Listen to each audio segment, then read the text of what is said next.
Om Shanti. English translation of VCD number 1133, clarified on 1st July 2009 at Nellore, Andhra Pradesh.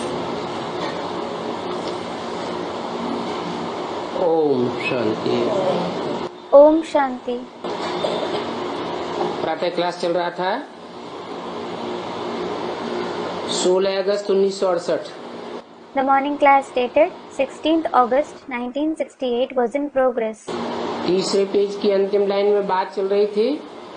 The topic being discussed in the last line of page 3 was भक्ति मार्ग की जो भी बातें हैं वो सब दुर्गति मार्ग की हैं। all these concepts of the path of bhakti or of the path of degradation.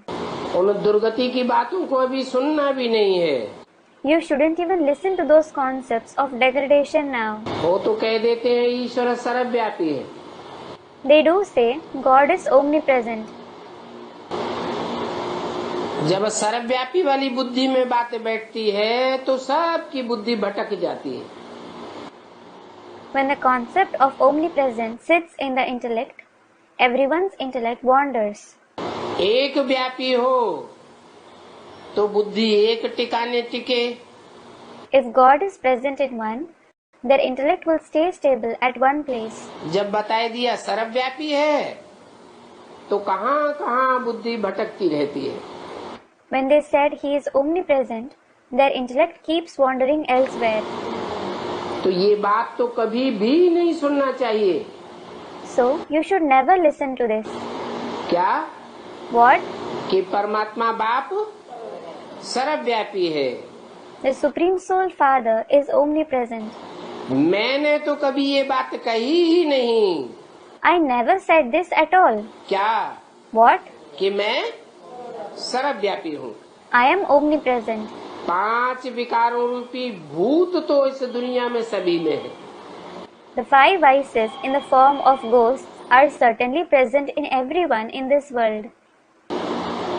काम, क्रोध, लोभ, मोह, अहंकार, Lust, anger, greed, attachment, ego, और 5 जड़भूत, and the 5 inert elements, पृथ्वी, जल, वायु, अग्नि, आकाश, earth, water, wind, fire, sky, ये तो कण कण में व्यापक है। they are certainly present in every particle. परंतु मैं तो व्यापक नहीं हूँ।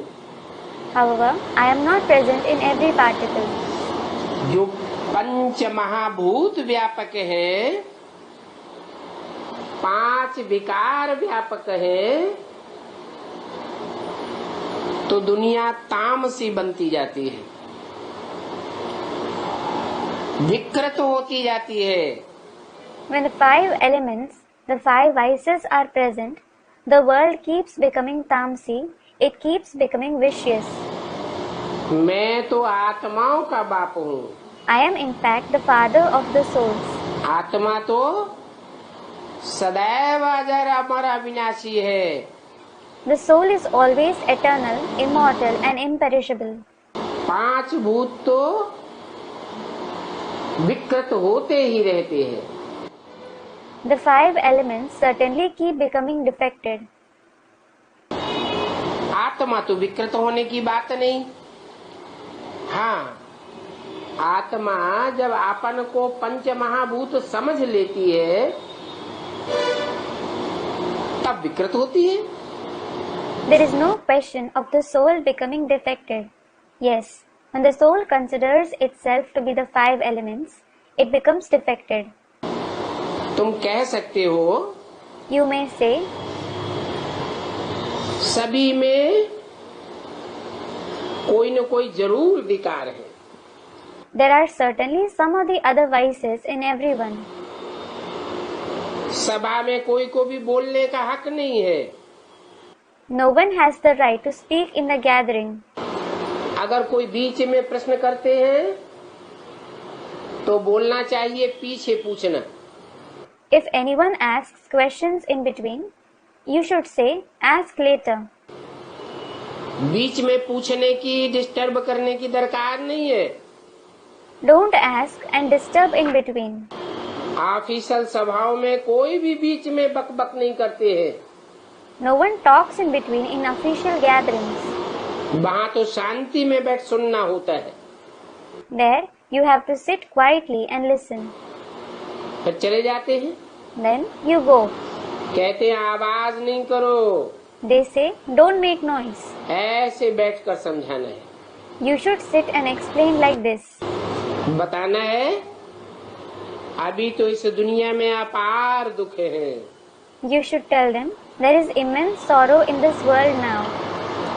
क्यों दुख है? Why is there sorrow? क्योंकि दुनिया विकृत होती जा रही है। It is because the world continues becoming vicious. विकारी बनती जा रही है। It goes on becoming vicious. जितनी ज्यादा विकृत होती जाती है उतना दुख बढ़ता जाता है। The more it keeps becoming vicious, the more the sorrow increases. हम बाप को और बाप की रचना के आदि मध्य अंत को जानते हैं। We know the Father and the beginning, middle and end of the creation of the Father. हम इन लक्ष्मी नारायण ब्रह्मा विष्णु शंकर जगदम्बा जगत पिता आदि आदि सभी के ऑक्यूपेशन को जानते हैं। We know the occupation of everyone, including Lakshmi Narayan, Brahma, Vishnu, Shankar, Jagadamba, Jagat Pita and so on. उन ऋषियों मुनियों आदि से भी पूछा गया तो उन्होंने बोला कि हम इनके आदि मध्य अंत को नहीं जानते। When those sages, saints and so on were also asked, they said they don't know their beginning, middle and end. नहीं जानते हैं When they don't know it, तो कहेंगे अनास्था वालों की दुनिया। it will be called the world of atheists. आस्तिकों की दुनिया नहीं कहेंगे। It won't be called the world of theists. न कोई बेहद के बाप को जानते हैं। No one knows the unlimited Father either. एक भी नहीं है जो बेहद के बाप को जानता हो। There is not even a single person who knows the unlimited Father. कह देते हैं सर्वव्यापी है। They say he is omnipresent. अभी जब बाप ने पैराडाइज बनाया तब सभी को निश्चय हो गया। Now, when the Father created paradise, everyone had faith. पहले तो तुम भी नहीं जानते थे कि 84 जन्म कैसे लेते हैं। Earlier, you didn't know either how you have 84 births. तो सभा में बैठकर बताओ, आओ हम सबको बतावे। So, sit in a gathering and tell them, come, we will tell everyone. ये 7 दिन का course low Take the 7 days course. तो तुमको भी पापात्मा से पुण्यात्मा बनाए देंगे। Then, we will make you too a noble soul from being a sinful soul. और सो भी एक जन्म के लिए नहीं 21 जन्म के लिए पुण्यात्मा बन जाएंगे। And that too, not for one birth. You will become a noble soul for 21 births. 21 जन्म तुम कोई भी पाप नहीं करेंगे। You won't perform any sins for 21 births. हम तो खुदा के बच्चे हैं। We are in fact the children of Khuda, that is God. खिदमतगार हैं। We are khidmatgar, that is servants. तो हम सब की खिदमत करते हैं। So we serve everyone. बाप की हम खास खिदमत करते हैं। We especially serve the Father. Bharat की भी खिदमत कर रहे हैं We are serving Bharat as well. और अपने ही तन मन धन से भारत की रूहानी सेवा कर रहे हैं। And we are doing the spiritual service of Bharat through our own body, mind and wealth. हम कोई से भीख नहीं मांगते हैं। We don't beg anyone. दुनिया में तो सब करते हैं जिस्मानी सेवा और हम करते हैं रूहानी सेवा। Everyone does do bodily service in the world and we do spiritual service. रूहानी बाप हमको रूहानी सेवा करना सिखाते हैं। The spiritual father teaches us to do spiritual service. रूह का कनेक्शन अनेक जन्मों से है The soul is connected with many births. और जिस्मानी सेवा का कनेक्शन एक जन्म से है. And the connection of the bodily service is with one birth. तो बताओ, So tell them तुम सब करते हो जिस्मानी सेवा that they all do bodily service. और रूहानी सेवा तो तुम कोई कर ही नहीं सकते हो. And none of them can do the spiritual service at all. बाप कहते हैं इस पुरानी दुनिया में तुम जो कुछ भी देखते हो इन आंखों से वो सब भूल जाओ.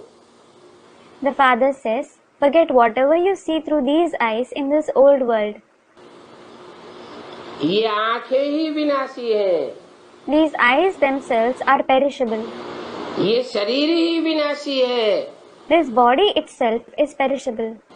और ये सारी दुनिया ही विनाशी है. And this entire world itself is perishable. फिर अविनाशी क्या है? Then what is imperishable? आत्मा अविनाशी है The soul is imperishable. और आत्माओं का बाप भी अविनाशी है और आत्माओं का घर भी अविनाशी है. The father of the souls is imperishable. And the home of the souls is also imperishable. इस दुनिया में जो स्वर्ग बनता है वो भी विनाशी. Even heaven, which is created in this world, is perishable. चलो 21 जन्म तक चलता है. फिर बाद में Alright, it continues for 21 births. Then later, बाद में विनाश तो होता है ना. it is certainly destroyed later, isn't it? इस दुनिया में सब कुछ है विनाशी. Everything in this world is perishable. और बाप के घर में जो भी अभी आत्माएं हैं वो सब है अविनाशी. And all the souls in the Father's home are imperishable. अभी तुम जानते हो कि इस पुराने षष्ठी वृक्ष रूपी मनुष्य के झाड़ का सारे का विनाश होना है. Now, you know, this entire old world in the form of human tree has to be destroyed. इस यज्ञ में सब कुछ स्वाहा हो जाएगा. Everything will be sacrificed in this yajna. कौन से सन की वाणी है? It is the Vani of which year? 68 की. 1968. 8 वर्ष बचे हैं. 8 years are left. 8 वर्ष में सब कुछ स्वाहा हो जाएगा. Everything will be destroyed in 8 years. 68 और 8 68 and 8. Student 76. 76 में सब स्वाहा हो गया. Was everything destroyed in 1976? स्वाहा नहीं हुआ. Wasn't it destroyed? इसका मतलब स्वाहा नहीं हुआ तो आप मुए मर गई दुनिया भी नहीं हुई. It means, if it wasn't destroyed, the saying, when you die, the world is dead for you, wasn't applicable either. नहीं तो होना क्या चाहिए? Otherwise, what should be the case? आप मुए मर गई दुनिया. When you die, the world is dead for you. खुद अपने को देह भान से मार दिया If you finished off your body consciousness by yourself, तो दुनिया भी खलास हो गई. the world is also finished. अपने को इस दुनिया से नहीं मारा, देह भान से नहीं मारा तो दुनिया भी खलास नहीं होती है. If you don't finish off yourself from this world, if you don't finish off your body consciousness, the world isn't finished either. तो जो 8 वर्ष है बाकी बचे हैं वो किसके लिए बोला? So, for whom were the remaining 8 years mentioned? सिर्फ उस आत्मा के लिए बोला जिसने पक्का फैसला कर लिया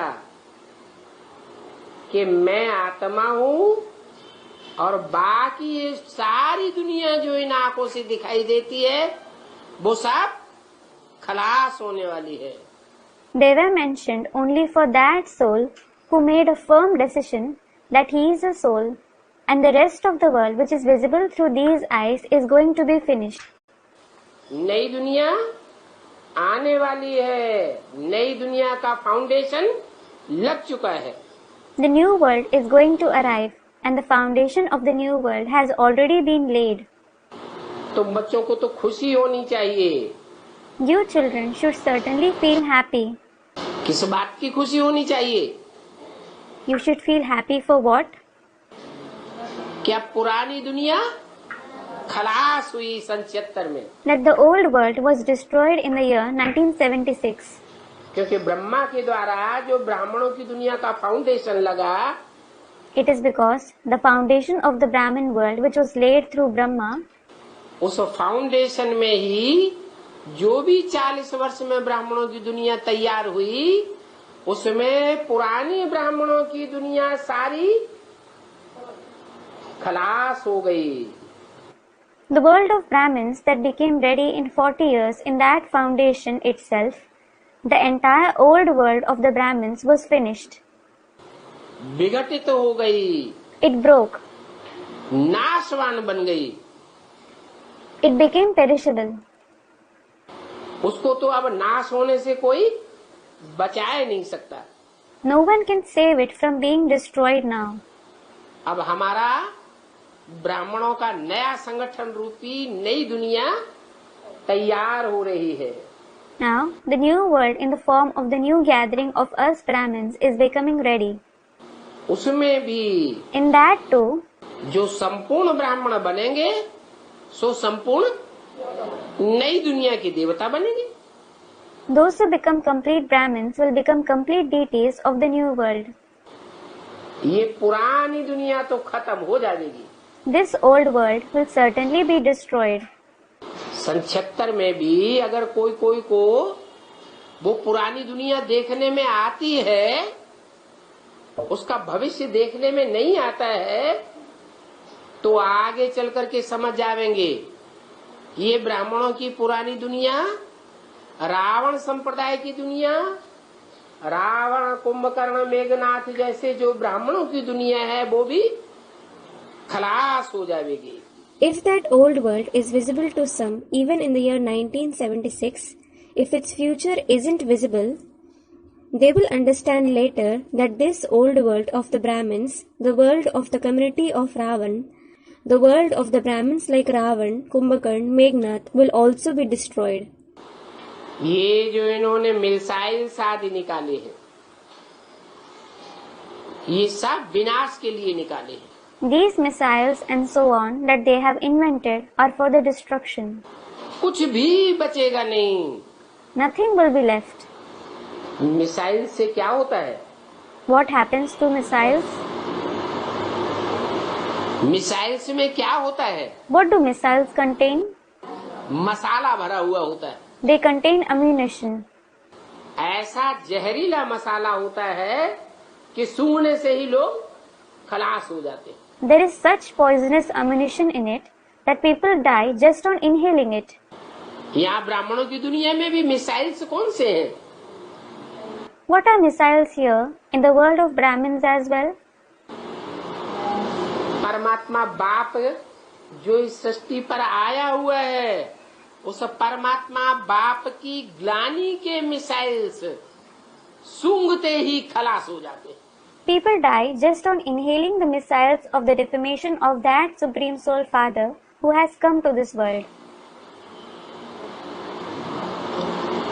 कितना भी उनको एडवांस ज्ञान सुनाया हुआ हो, No matter how much advanced knowledge they have been narrated, अगर थोड़ा भी अनिश्चय बुद्धि होते हैं और उनको वो विनाशी मिसाइल्स जिनमें परमात्मा बाप की ग्लानि भरी हुई है, वो ग्लानि की बातें उनको सूंघने में आती है और तुरंत अनिश्चय बुद्धि मरंती बन जाती है.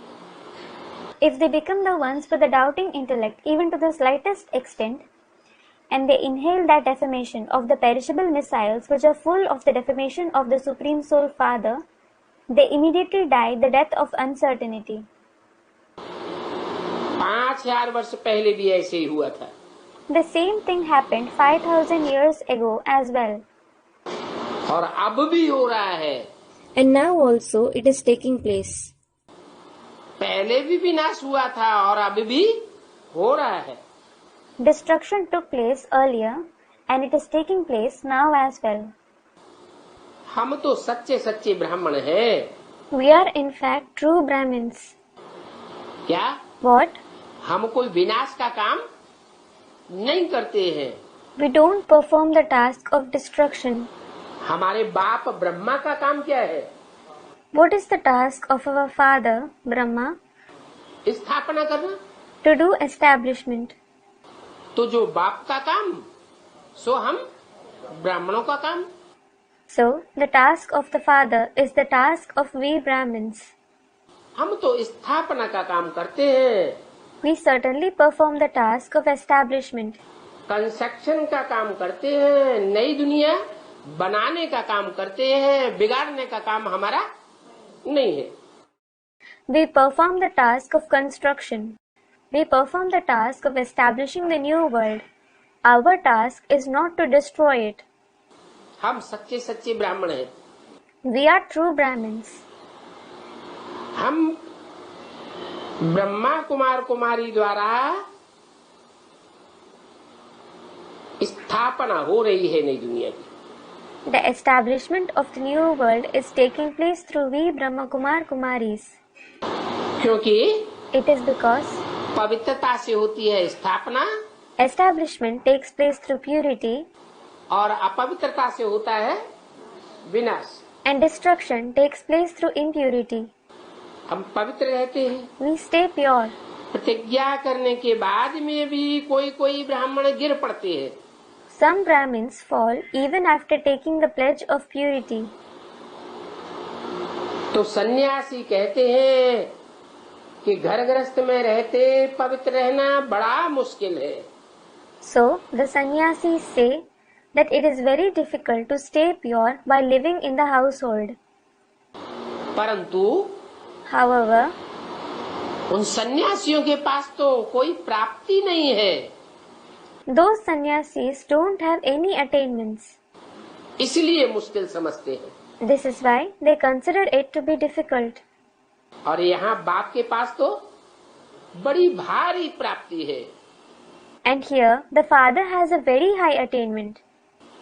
बाप तो कितनी भारी प्राप्ति कराते हैं। कहते हैं अगर तुम एक जन्म पवित्र बनेंगे तो 21 जन्म का स्वर्ग का राजभाग तुमको प्राप्त हो जाएगा। The father certainly makes you have such a high attainment. He says, if you become pure for one birth, you will receive the share of kingship of heaven for 21 births. तो उन सन्यासियों की प्राप्ति में और तुम्हारी प्राप्ति में तो बहुत फर्क है। So, there is a vast difference between the attainments of the sannyasis and your attainments. प्राप्ति के आधार पर दुनिया पुरुषार्थ करती है। The people of the world make purusharth on the basis of attainments. सन्यासी मुख से कहते हैं, The sannyasis say through their mouth, सदगुरु निंदक ठौर न पावे। the one who defames the Sadguru cannot find the destination. परंतु उनके पास कौन सा ठौर है? But what destination do they have? ठौर माने स्थान। Destination means place. कौन सा स्थान है What place do they have जो वो हमको देंगे? that they will give us? भगवान के पास तो स्वर्ग है। God definitely has heaven. भगवान तो कहते हैं, God in fact says, एक हाथ में दो और दूसरे हाथ से लो। give in one hand and take from the other. क्या दो और क्या लो Give what and take what? है? अपने विकारों को दो और निर्विकारी दुनिया का राजभाग लो। Give your vices and take the share of kingship of the viceless world. तो यहाँ तो प्राप्ति बहुत है, So here there is a lot of attainment. इसलिए पवित्र रहना कोई बड़ी बात नहीं है। This is why it isn't something great to stay pure. निश्चय बुद्धि की बात है। It is about having a faithful intellect. जो इस बात पर निश्चय बुद्धि बनते हैं, पवित्र जीवन व्यतीत करते हैं, वो यहाँ भी बहुत सुखी रहते हैं और आने वाली नई दुनिया में भी बहुत सुखी रहेंगे, और जब दुनिया का विनाश होगा तो भी बहुत सुखी रहेंगे। Those who have a faithful intellect regarding this, those who lead a pure life, they stay very happy here, and they will stay very happy in the forthcoming new world as well. And they will stay very happy even when the world is destroyed. 21 जन्मों की विश्व की बादशाही मिलती है। You receive the emperorship of the world for 21 births. तो क्यों नहीं एक जन्म के लिए पवित्र रहेंगे? Then, why won't you stay pure for one birth? बेहद का बाप पूछते हैं The unlimited father asks, कि हम तुमको 21 जन्म के लिए स्वर्ग का मालिक बनाता हूँ, I make you the master of heaven for 21 births. तो क्या तुम एक जन्म के लिए पवित्र नहीं बनेंगे? So, won't you become pure for one birth? कहाँ 21 जन्म की प्राप्ति और कहाँ एक जन्म के लिए त्याग, सो भी बहुत गई थोड़ी रही, थोड़ी की भी थोड़ी रही। There is a vast difference between the attainments of 21 births and the renunciation for one birth. That too, a lot went, a little remained, and a little of even the little remained. थोड़ा समय का त्याग है, ऐसे ऐसे समझाना चाहिए। It is the renunciation for a little while. You should explain to others like this. बाकी जो हमारे कुल के होंगे वो तो समझने के लिए आते रहेंगे। As for the rest, those who belong to our clan will certainly keep coming to understand. तुम्हारा संदेश सुनकर के जरूर आवेंगे, जरूर समझेंगे। जो हमारे कुल के नहीं होंगे वो एक कान से सुनेंगे और दूसरे कान से निकाल देंगे। Listening to your message, they will definitely come and understand it. Those who don't belong to our clan will turn a deaf ear to it. भगवान वाच है, God says, काम महाशत्रु है, lust is the biggest enemy. तो उनको समझाना चाहिए So, you should explain to them कि वो ही भगवान अभी आया हुआ है। that God himself has come now. जहाँ भगवान आया हुआ है वो भगवान का घर है, भगवान का असली मंदिर है। उनके मंदिर में रह करके तुम बैठिए कोर्स कराते हो। The place where God has come is the home, the true temple of God. You stay in his temple and give course. और वो कोर्स करते हैं। And they do the course. तुम उनको काम की इच्छा पर बिठाते हो Tell them, you make them sit on the pyre of lust. और हम तो ज्ञान की इच्छा पर बिठाते हैं। And we make them sit on the pyre of knowledge. ज्ञान की इच्छा पर बैठने से सदा सुख का वर्षा मिलेगा। You will always receive the inheritance of happiness by sitting on the pyre of knowledge. क्योंकि देने वाला जो बाप है वो सदा शिव है। It is because the Father who gives is Sadashiv. सदैव कल्याणकारी है। He is forever beneficial.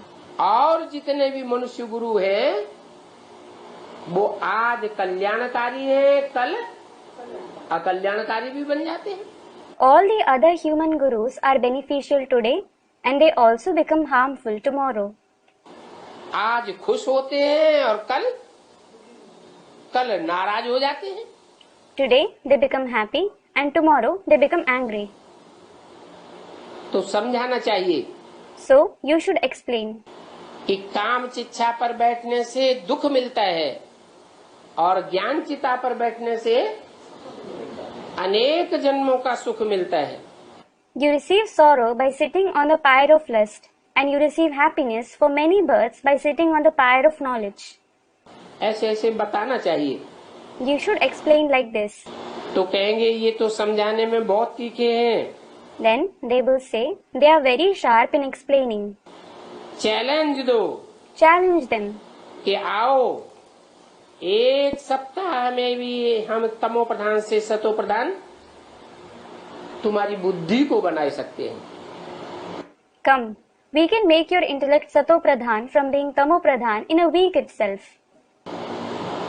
एक सप्ताह में ही तुम्हारी तमो प्रधान बुद्धि जो तमो प्रधान दुनिया में लगी हुई है वो तमो प्रधान दुनिया से बुद्धि निकल करके सतो प्रधान दुनिया की बातों में लग जाएगी. Your Tamo Pradhan intellect, which is engaged in the Tamo Pradhan world, will become detached from it and become engaged in the topics of the Sato Pradhan world in just a week. तुम्हारी बुद्धि पलट जाएगी. तब तुम्हारे सब दुख दूर होने लगेंगे. Your very intellect will change. Then all your sorrow will be removed. बोलो. Tell them. हम तो सुख का रास्ता बताते हैं. We certainly tell you the path of happiness. जो इस दुनिया में अज्ञान के अंधे हैं, जिन्हें इस बात का ज्ञान ही नहीं है कि भगवान कौन है, कहाँ है, क्या करता है, कब आता है और क्या करके जाता है, ऐसे अज्ञानियों की तुम बैठ अंधों की लाठी बन जाते हो. Those who are blind with ignorance in this world, those who don't have the knowledge at all as to who God is, where He is, what does He do, when does He come, and what does He do before going, you become the stick of such ignorant, blind ones. परंतु इस बात में भी फिर अहंकार नहीं आना चाहिए. However, you shouldn't have ego in this. कि हम तो बड़े ज्ञानी हैं, बहुत समझाने वाले हैं. Thinking, I am highly knowledgeable. I explain a lot to others. हमने बहुतों की सेवा की है. I have served many souls. अगर देवभान में आए तो फिर वो अवस्था बिगड़ जाती है. If you become body conscious, that stage becomes spoiled. क्यों? Why? क्योंकि तुम तो जो भी ज्ञान देते हो वो परमपिता परमात्मा का दिया हुआ ज्ञान देते हो. तुम्हारे पास कोई अपना ज्ञान तो नहीं है. It is because whatever knowledge you give the knowledge given by the Supreme Father, Supreme Soul. You certainly don't have knowledge of your own. अपना समझने से, अहंकार आने से अवस्था जरूर खराब होगी. By considering it to be your knowledge, by having ego, the stage will certainly be spoiled.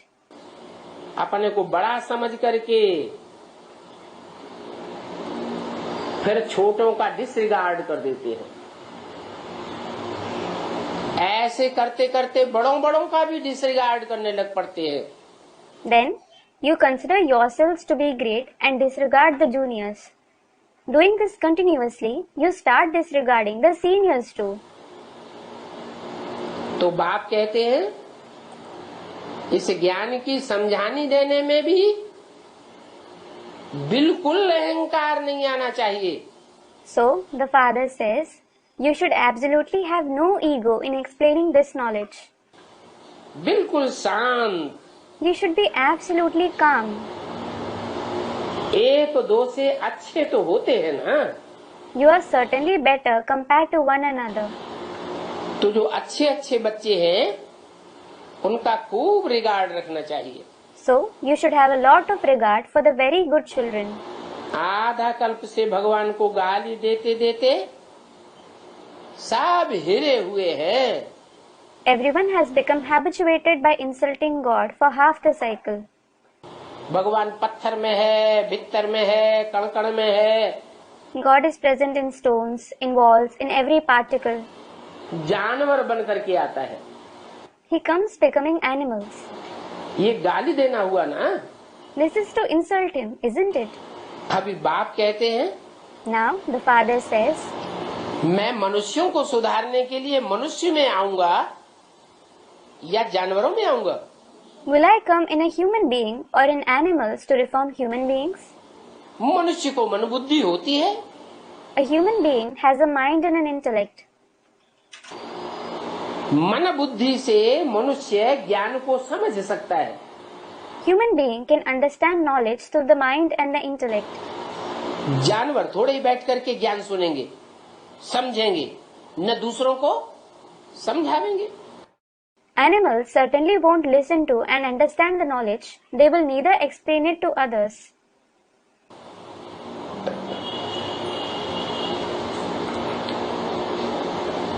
तो जो गाली देने वाले हैं भगवान को, उनके आगे और बातें हम क्या सुनावें? So, those who insult God, what else will we say in front of them? बताना चाहिए कृष्ण की क्या महिमा है. You should tell them what the praise of Krishna is. Krishna तो है ही 16 कला संपूर्ण. Krishna is certainly complete with 16 celestial degrees. 16 कला संपूर्ण तो सतयुग होता है. It is the golden age that is complete with 16 celestial degrees. Treta में 14 कलाएं होती हैं. There are 14 celestial degrees in the silver age. सतयुग में कृष्ण का राज्य था. There was the kingdom of Krishna in the golden age. उनको नारायण कहा जाता था. He was called Narayan. तुम कीर्तन में भी गाते हो ना, हे Krishna Narayan Vasudev. You sing in kirtans too. Hey Krishna Narayan Vasudev, don't you? तो जो कृष्ण है वो ही नारायण है. So, Krishna himself is Narayan. Krishna और नारायण दोनों ही 16 कला संपूर्ण कहे जाते हैं ना. Krishna and Narayan both are called complete with 16 celestial degrees, aren't they? तो उनकी दुनिया में तो सुख होता ही है. So, there is no doubt happiness in their world. वहाँ चंचलता आदि की कोई बात नहीं होती है. There is no question of inconstancy etc. there. वहाँ स्वर्ग में सतयुग में कोई भी प्रकार की कर्मेंद्रियों में चंचलता नहीं आती है. There isn't any kind of inconstancy in the Karmendriyan there in heaven in the golden age. यहाँ तो सब में आसुरी गुण भरे हुए हैं. There are demonic traits in everyone here. वहाँ दैवी गुण होते हैं. There are divine virtues there.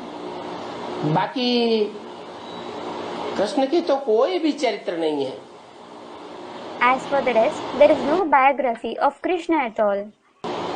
Krishna ने कोई गीता का ज्ञान नहीं सुनाया जो सतयुग बना. Krishna didn't narrate the knowledge of the Gita because of which the golden age was established. हाँ, कृष्ण को जन्म देने वाले की महिमा है जिसने कृष्ण को कृष्ण जैसा 16 कला संपूर्ण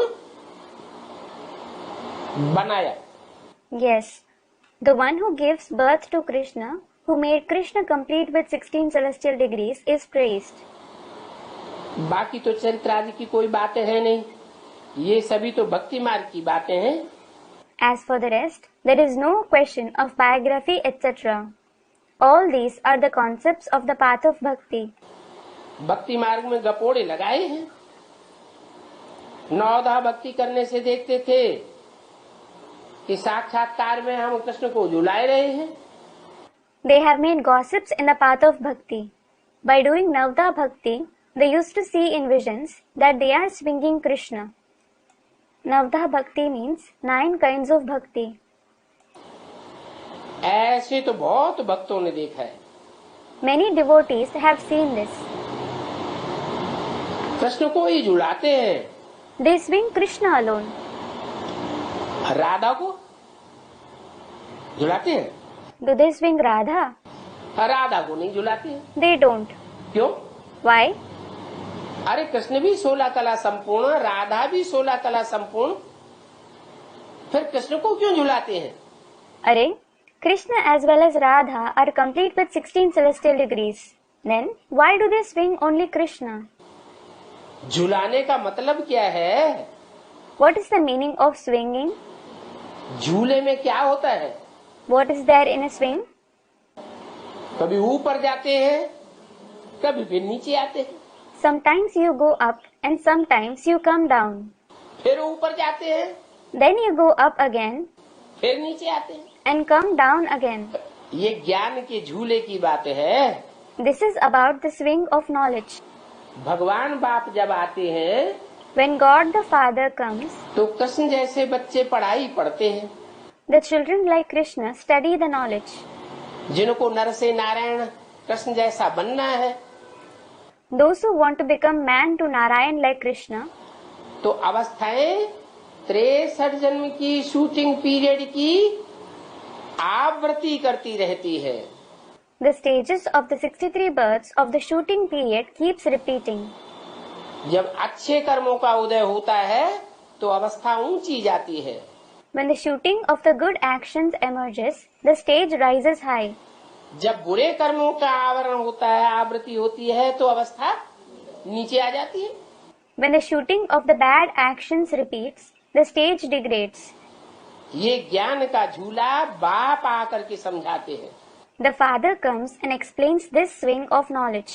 बाकी ऐसे नहीं है कोई कृष्ण ने स्थूल झूला झूला है। As for the rest, it isn't that Krishna swung the physical swing. Radhe के लिए झूला नहीं दिखाते हैं। Swing isn't shown for Radha. क्यों? Why? कृष्ण को झूले में दिखाते हैं Krishna is shown in a swing. क्योंकि कृष्ण वाली आत्मा राजा बनने वाली आत्मा है। It is because the soul of Krishna is the one who becomes a king.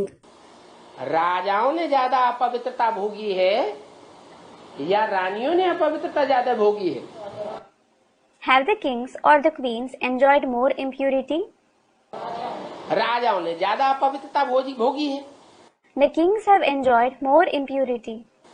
तो ऊंची स्टेज में भी जाते हैं तो नीची स्टेज में भी गिरते हैं। So, they go in the high stage as well as fall in the low stage. Radha तो पवित्र जीवन बिताने वाली भारतीय नारी है। Radha is in fact an Indian woman who lives a pure life. ऊंच और नीच जाने की बात है ही नहीं। It isn't about going high or low at all. Ramnavami मनाते हैं, They celebrate Ram Navami. तो देखो जब राम की नवमी मनाते हैं तो सीता कहाँ गई? So look, when they celebrated the Navami of Ram, where is Sita? Navami means the 9th day of a lunar fortnight. है सीता की भी नवमी मनानी चाहिए ना। They should celebrate the Navami of Sita too, shouldn't they? क्यों नहीं मनाते? Why don't they celebrate it? Sita का 9वां जो शब्द है वो सीता के साथ क्यों नहीं लगता? Why isn't the word 9 combined with Sita? Ram की नवमी मनाते हैं, They celebrate the Navami of Ram. Radha की अष्टमी मनावेंगे, They will celebrate the Ashtami of Radha. Ram की नवमी मनाते हैं, They celebrate the Navami of Ram.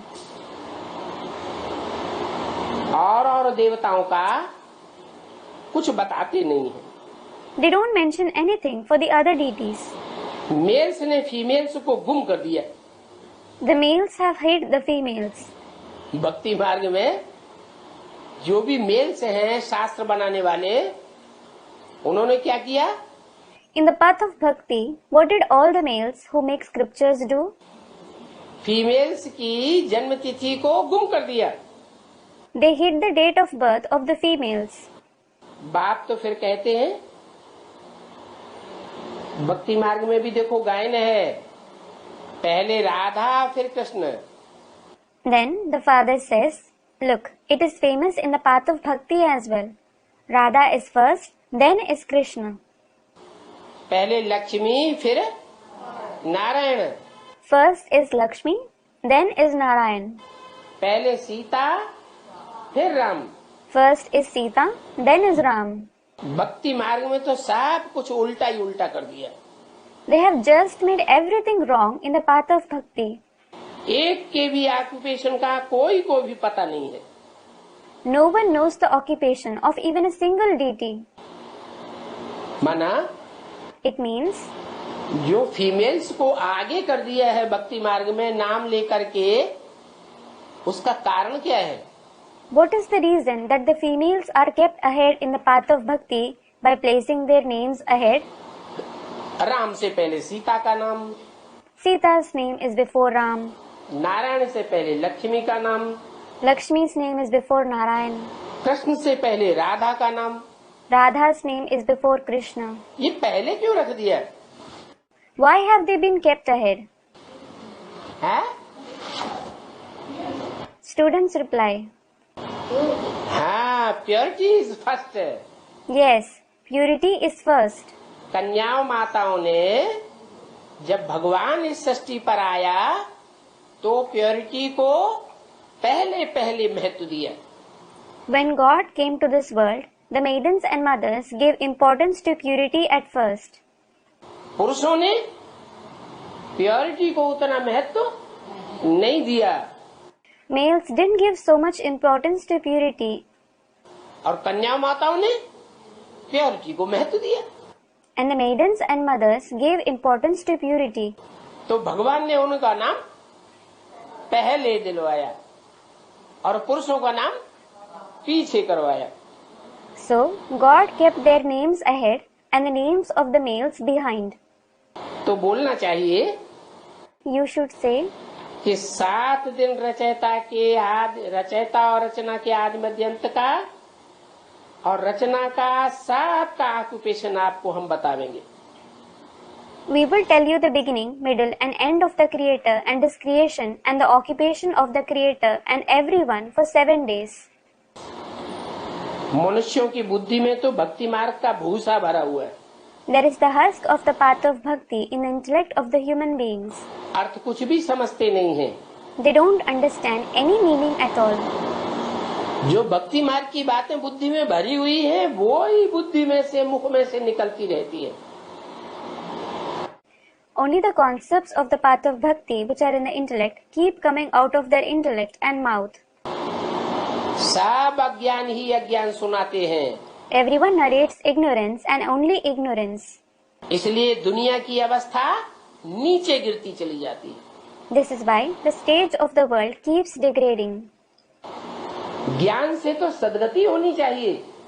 It is true liberation that should take place through knowledge. अगर शास्त्रों में भगवान का ज्ञान होता तो दुनिया की सद्गति होनी चाहिए या दुर्गति होनी चाहिए। Had there been God's knowledge in the scriptures, should the world undergo true liberation or degradation? सद्गति होनी चाहिए, लेकिन क्या हो रहा है? हजारों वर्ष की हिस्ट्री ये बता रही है कि दुनिया की मेंटेलिटी नीचे गिरती जा रही है। It should undergo true liberation. But what is happening? The history of thousands of years is proving that the mentality of the people of the world is falling continuously. तो जरूर शास्त्रों से अज्ञान ही अज्ञान फैला है। So certainly, ignorance and only ignorance has spread through the scriptures. अभी बाप आकर ज्ञान सुनाते हैं। Now, the Father comes and narrates the knowledge. तो ज्ञान देने वाला एक ही बाप है। So, there is only one Father who gives the knowledge. और बाकी सब अज्ञान सुनाने वाले। And all the rest of them narrate ignorance. वो बाप का ज्ञान अब हम आपको सुना रहे। Now, we are narrating that knowledge of the Father to you. तो पक्का उनकी बुद्धि में ये बैठा देना चाहिए So, you should make this sit firm in their intellect कि कोई भी मनुष्य गुरु मनुष्यों की सद्गति नहीं कर सकता। that no human guru can bring true liberation of the human beings. क्यों नहीं कर सकता? Why can't he? क्योंकि मनुष्य सब हैं मन वाले। It is because all human beings have a mind. सबका मन चंचल है। Everyone's mind is inconstant. चंचल मन वाले दूसरों की सद्गति कैसे करेंगे? How will those with an inconstant mind bring about the true liberation of others? एक परम पिता परमात्मा है जो मन को कंट्रोल करना सिखाता है। It is the one Supreme Father, Supreme Soul, who teaches to control the mind. क्यों सिखाता है? Why does he teach that? क्योंकि वो कभी भी इंद्रियों की चंचलता में आता ही नहीं है। It is because he never becomes inconstant with regards to his indriya at all. जो भी इंद्रियां हैं, 10 इंद्रियां, उन 10 इंद्रियों को चलाने वाला है मन। It is the mind that controls all the indriya, the 10 indriya. और मन मनुष्य का चंचल होता है। And the mind of a human being is inconstant. तो चंचल मन वाला मनुष्य कोई की सदगति नहीं कर सकता। So, a human being with a fickle mind can't bring about the true liberation of anyone. अपनी भी सदगति नहीं कर सकता। He can't bring true liberation to himself either. उसकी इंद्रियों को कंट्रोल करने के लिए भगवान बाप को ही सृष्टि पर आना पड़ता है। God the Father himself has to come to this world to control his indriya. वो आकर के सिखाते हैं He comes and teaches कि मन को कंट्रोल कैसे किया जाए। how to control the mind. कौन सा ज्ञान देते हैं? What knowledge does he give? पहले ये बताते हैं First of all, he says, कि तुम्हारा मन भटका हुआ है। your mind has wandered. क्या? What? भक्ति मार्ग में मन भागता रहा, कहीं मंदिर में, कहीं मस्जिद में, कहीं गुरुद्वारे में, कहीं तीर्थों में, कहीं ठिकानों में, कहीं किसी गुरु में, कहीं किसी गुरु में, मन सदैव भागता रहा, भटकता रहा। In the path of bhakti, your mind kept running in the temples, the mosques, the gurudwaras, the pilgrimage places, sometimes in some guru, sometimes in some other guru. The mind always kept running. It kept wandering. क्यों? Why? क्योंकि भगवान को सर्वव्यापी समझ लिया। It is because you considered God to be omnipresent. अभी बाप आकर बताते हैं मैं सर्वव्यापी नहीं हूँ। Now, the Father comes and says, I am not omnipresent. मैं तो एक व्यापी होकर के इस सृष्टि पर आता हूँ। I certainly come to this world being present in one personality. Brahma के द्वारा भी ये बात आकर के बताते तो हैं He does come and say this even through Brahma. कि मैं सर्वव्यापी नहीं हूँ, I am not omnipresent. परंतु न तो ब्रह्मा की बुद्धि में ये बात बैठती है और न ब्रह्मा कुमार कुमारियों की बुद्धि में ये बात बैठती है। क्या? But this neither sits in Brahma's intellect, nor does it sit in the intellect of the Brahma Kumar Kumaris. What? क्या बात है? What concept? कि मैं सर्वव्यापी नहीं हूँ। I am not omnipresent. क्यों नहीं बैठती है? Why doesn't it sit in their intellect? क्योंकि वो ये समझ नहीं पाते हैं कि भगवान सर्वव्यापी नहीं है तो एक व्यापी कहाँ है। It is because they aren't able to understand that if God isn't omnipresent, which one is he present in? न तो यज्ञ के आदि से ब्रह्मा ने इस बात को समझा और न ब्रह्मा कुमार कुमारियों ने इस बात को समझा। क्या? Neither Brahma understood it from the beginning of the yajna, nor did the Brahma Kumar Kumaris understand it. What?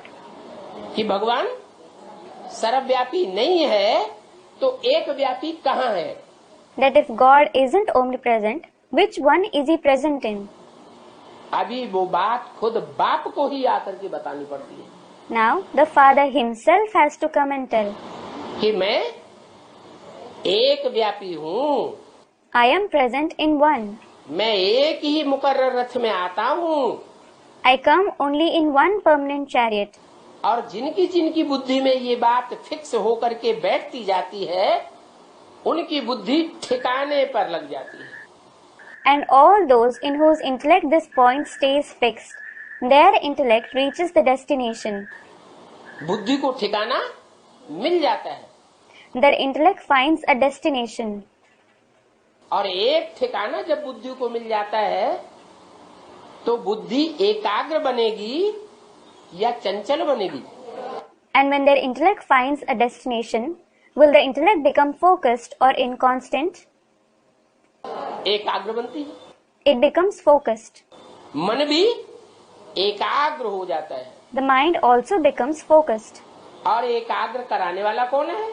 And who is the one who makes it focused? वो ही बेहद का बाप, That very unlimited Father, जो कभी भी इंद्रियों की चंचलता से प्रभावित होने वाला नहीं है, who never becomes influenced by the inconstancy of the Indriya.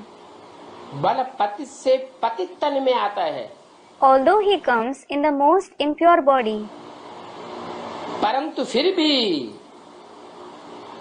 उसकी इंद्रियां चलायमान नहीं होती है। his Indriya don't become inconstant. इस पतित दुनिया के बीच में आता है। He comes in the middle of this impure world. पतित दुनिया में अनेकों के संग के रंग में आते हुए भी भगवान बाप किसी से प्रभावित नहीं होता है। Despite coming in the color of the company of many in the impure world, God the Father doesn't become influenced by anyone. तो मनुष्यों की बुद्धि में भूसा भरा हुआ है सर्वव्यापी के ज्ञान का। So, the intellect of the human beings is full of the husk of the idea of omnipresence. तो निकलता ही नहीं है That doesn't come out at all. कि ज्ञान देने वाला एक ही बाप है। They don't know that there is only one Father who gives the knowledge. वो एक ही बाप हमको ज्ञान सुनाए रहे हैं। That one Father alone is narrating the knowledge to us. मनुष्य मनुष्य की सदगति नहीं कर सकता। A human being can't bring about the true liberation of another human being. बाप कहते हैं कि जो अपन को भगवान समझते हैं वो सब हिरण्यकश्यप जैसे दैत्य है। The Father says, all those who consider themselves as God are the demons like Hiranyakashipu. क्या? What? कैसे दैत्य? What kind of demons are they? हिरण्य, हिरण्य माने सोना, Hiranya. Hiranya means gold. काश्य माने तेज। Kashya means luster. सोने जैसी जो सच्ची सच्ची आत्माएं हैं, पवित्र आत्माएं हैं, जन्म जन्मांतर की पवित्र आत्माएं हैं, उन सोने जैसी सच्ची सच्ची पवित्र आत्माओं के पवित्रता रूपी तेज को पा, हिरण्यकश्यप पा, पीने वाले हैं। They, that is Hiranyakashipu, Pa means drink the luster-like purity of the true souls like gold, the pure souls of many birds. ऐसे ऐसे भयंकर हिरण्यकश्यप हैं। They are such fearsome Hiranyakashipus, जो अपन को भगवान समझकर बैठ जाते हैं। who sit considering themselves as God. अच्छा, Acha? तो दुनिया वालों की बात बाद में। The topic of the worldly people is later. ब्राह्मणों की दुनिया में अपन को भगवान समझने वाले हैं या नहीं है? Are there those who consider themselves as God in the world of Brahmins or not? हैं? Students reply, कैसे? how? बड़े बड़े मेगा प्रोग्राम किए ना? They organized big mega programs. They did, didn't they? बड़े बड़े मेगा प्रोग्राम किए बड़े बड़े शहरों में, उनमें त्रिमूर्ति का चित्र कौन सा लगाया? When they organized big mega programs in major cities, which picture of Trimurti did they display? 3 दादियों को बैठा दिया, They showed the 3 dadis. त्रिमूर्ति शिव हो गया। They became the Trimurti Shiv. तो अपन को भगवान समझ करके नहीं बैठ गए। So, didn't they sit considering themselves as God? कहते हैं भगवान तो ज्ञान सुनाकर ब्रह्मा में चला गया।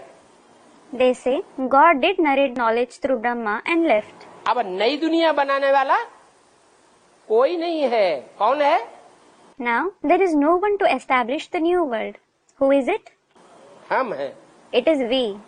हम ही त्रिमूर्ति हैं। We ourselves are the Trimurti. हम ही नई दुनिया बनावेंगे। We alone will establish the new world. जो उन मनुष्य गुरुओं के भक्त होते हैं उनको तो विश्वास बैठ जाता है। The devotees of those human gurus have faith. कि हाँ ये जरूर नई दुनिया बनावेंगे। that they will certainly create the new world. फिर गुरु मर जाते हैं और चेला सत्यानाश हो जाता है। Then the gurus die and the disciple is ruined. Mega programme में जो बड़े बड़े पोस्टर लगाए गए उनमें त्रिमूर्ति का चित्र नहीं देखा? Didn't you see the picture of the Trimurti in the big posters which were displayed in the mega programs?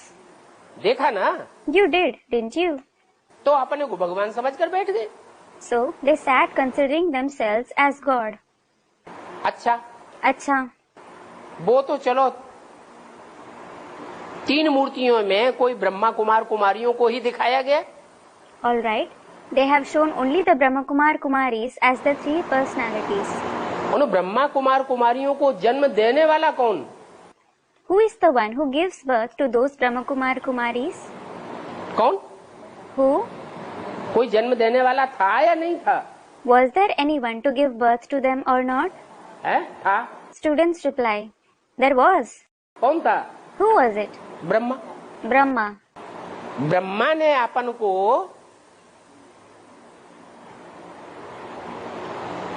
Gita का भगवान साकार में समझा या नहीं समझा? Did Brahma consider himself to be God of the Gita in the corporeal form or not? समझा? He did. अपने अंदर ये समझ लिया कि नहीं कि मेरे अंदर ही शिव आता है। Did he consider that Shiv comes only in him or not? मैं ही शिव का स्वरूप साकार में हूँ। I myself am the form of Shiv in the corporeal form.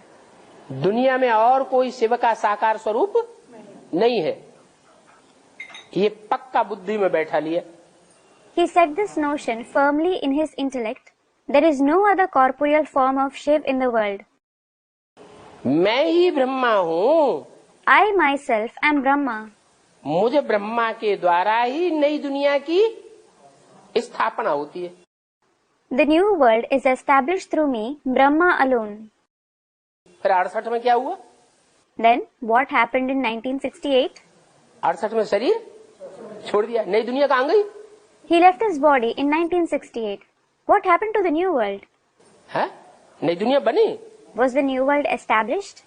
तो दुनिया का बड़े से बड़ा गुरु कौन हुआ? मनुष्य गुरु। So, who is the biggest guru, the human guru of the world? Brahma दुनिया का बड़े से बड़ा मनुष्य गुरु बन गया। Brahma became the biggest human guru of the world. तो ब्रह्मा कुमार कुमारी नहीं बनेंगे? So, won't the Brahma Kumar Kumaris become that? मनुष्य गुरु नहीं बन करके बैठेंगे? Won't they sit as human gurus? जरूर बन करके बैठेंगे। They certainly will. बाप कहते हैं जो अपन को भगवान समझ करके बैठते हैं वो हैं बड़े से बड़े हिरण्यकश्यप दैत्य। The father says, those who sit considering themselves as God are the biggest demons, Hiranyakashipu. वो स्वर्ग स्थापन नहीं कर सकते। They can't establish heaven. भगवान को ये कहने की दरकार ही नहीं। There is no need for God to say this at all. क्या? What? कि मैं भगवान हूँ, I am God. मैं शिव हूँ। I am Shiv. भगवान जिस तन में आवेगा वो तनधारी को भी ये कहने की दरकार नहीं मैं शंकर हूँ। Even the body in which God comes doesn't have the need to say he is Shankar. मैं ब्रह्मा हूँ। He is Brahma. मैं नई दुनिया की स्थापना करने वाला हूँ। He is the one to establish the new world. जो करने वाला होता है वो मुख से कहता नहीं है। The one who does something doesn't say that through his mouth. कहेगा या करके दिखाएगा? Will he say that or will he prove himself by doing it? करके दिखाएगा। He will prove himself by doing it. जो कहने वाले होते हैं वो करते नहीं हैं। Those who say don't do it. और जो करने वाला होता है वो मुख से कहता भी नहीं है। And the one who does doesn't say through his mouth either. तो बाप कहते हैं जो अपन को भगवान कहते हैं वो हिरण्यकश्यप जैसे दैत्य हैं। So the father says, those who call themselves God are demons like Hiranyakashipu. हठ योगी निवृत्ति मार्ग वाले हैं। They are Hatha yogis, those of the path of renunciation. वो निवृत्ति मार्ग वाले प्रवृत्ति मार्ग वालों को राजयोग नहीं सिखला सकते। Those of the path of renunciation can't teach Raj Yoga to those of the household path. है जो मेगा प्रोग्राम में बड़े बड़े पोस्टर बना करके त्रिमूर्ति शिव अपन को साबित करने वाले थे कि हम शिव की 3 मूर्तियां हैं, जो नई दुनिया बनाने वाले, पुरानी दुनिया को बिगाड़ने वाले और नई दुनिया की पालना करने वाली हम 3 मूर्तियां हैं। वो प्रवृत्ति मार्ग के थे या निवृत्ति मार्ग के हैं? Those who proved themselves as Trimurti Shiv by making big posters in the mega programs, we are the 3 personalities of Shiv who established the new world, destroy the old world and sustain the new world. Did they belong to the household path or the path of renunciation? Student, the path of renunciation. प्रवृत्ति मार्ग के नहीं थे? Didn't they belong to the household path? अरे To the students, Arey, इतना रुकने की क्या बात? what is the need to take so long? वो प्रवृत्ति मार्ग वाले थे या निवृत्ति मार्ग वाले थे? Did they belong to the household path or the path of renunciation? निवृत्ति मार्ग वाले थे। They belong to the path of renunciation. कोई कहेगा उनको कि ये प्रवृत्ति मार्ग वाले थे? नहीं। Will anyone call them to be those of the household path? No. अब ब्रह्मा, विष्णु और शंकर, उन 3 मूर्तियों में शास्त्रों में तो दिखाया है कि शंकर भी प्रवृत्ति मार्ग वाला और विष्णु भी प्रवृत्ति मार्ग वाला था। Now, it is certainly shown in the scriptures, Brahma, Vishnu and Shankar, that Shankar as well as Vishnu belong to the household path. तो जो प्रवृत्ति मार्ग वाली मूर्तियां हैं, वो ही प्रवृत्ति मार्ग की नई दुनिया की स्थापना कर सकती हैं। So, only the personalities of the household path can establish the new world of the household path. जो है ही निवृत्ति मार्ग वाले, वो प्रवृत्ति मार्ग की नई दुनिया स्थापन कैसे करेंगे? How will those who certainly belong to the path of renunciation establish the new world of the household path? कर ही नहीं सकते। They can't establish it at all. हाँ, ब्रह्मा के लिए जो शास्त्रों में लिखा है कि उनकी भी प्रवृत्ति थी। Yes, it is written for Brahma in the scriptures that he too had a household. तो वास्तव में ब्रह्मा की बेटी थी या प्रवृत्ति थी? So, was she the daughter of Brahma or his companion? बेटी के साथ प्रवृत्ति थोड़ा ही होती है। There certainly isn't a companion with a daughter. इसलिए ब्रह्मा को कलंक लग गया। This is why Brahma was blemished.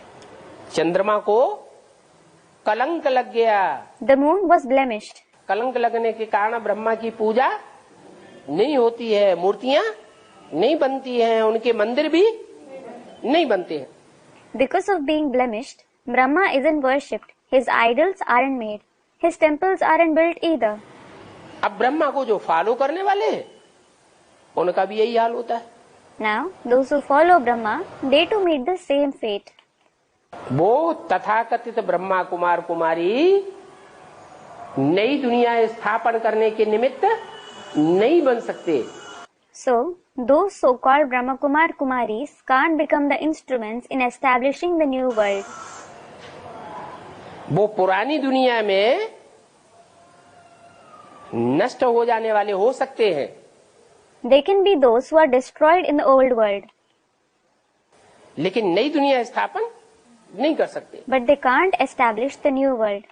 तो बाप का कहना है So, the father says, कि जो निवृत्ति मार्ग वाले हैं, वो प्रवृत्ति मार्ग वाली नई दुनिया स्थापन कर ही नहीं सकते।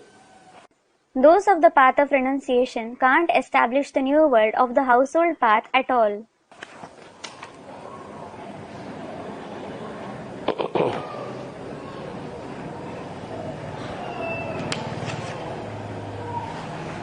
ओम शांति।